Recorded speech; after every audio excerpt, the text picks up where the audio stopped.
was just a gentle individual, very sensitive. My mom calls Terence her compassionate son. Tiffany Crutcher sat down with 2 Works for You's Sierra Pizarro to talk about her life mission, police reform. She says she wants to make sure what happened to her brother doesn't happen again. This time of year is a difficult one. This family's terrible trek to a cemetery is their grim ritual. You want to say a prayer for your daddy? They hold on to each other when they come to mourn, and they come to renew a promise to keep fighting. 3 years ago today, the Crutcher family changed forever. That's when this journey began. Terence's twin sister, Dr. Tiffany Crutcher, was waiting to have dinner with a friend when she got an unexpected call from a cousin. She didn't sound right, and she asked me had I called home, and I said, not in a few days, and she said, I think you should. And she paused, and I said, why? And she didn't say anything, and I asked her to spit it out, and she said, it's about Terence. And I said, spit it out, and she said, I heard he's been shot and that he's dead. I was in shock.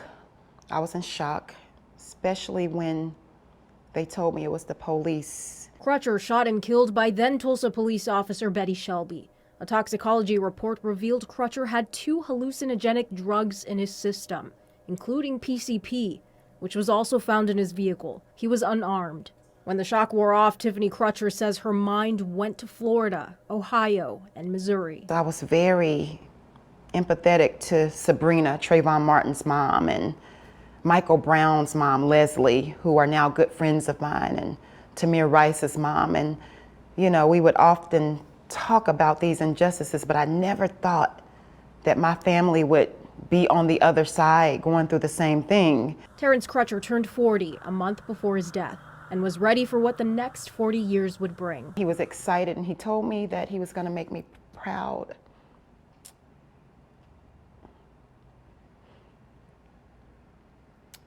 And he said, God is going to get the glory out of my life. Those words now inscribed on the plaque where he lies. That's what it says? Yeah, see it right there. God will get the glory out of my life. That's what your daddy always said. Officer Shelby was acquitted the following year in Crutcher's death. I determined that the filing of the felony crime of manslaughter... So why haven't you accepted the final verdict and just moved on? That verdict was like another shot fired for me. That night, Dr. Crutcher made a promise she says she still carries today. I made a vow that I would not rest until I reformed Tulsa's police department, until we transformed it into a police department that protects and serves. Dr. Crutcher says one recent step forward is the public meetings the city of Tulsa now hosts. Those meetings focus on racial and gender gaps in police arrests and use of force. Tiffany Crutcher says her family has a pending negligence lawsuit against the city of Tulsa for what happened that night. I'm Sierra Pizarro, 2 Works for You.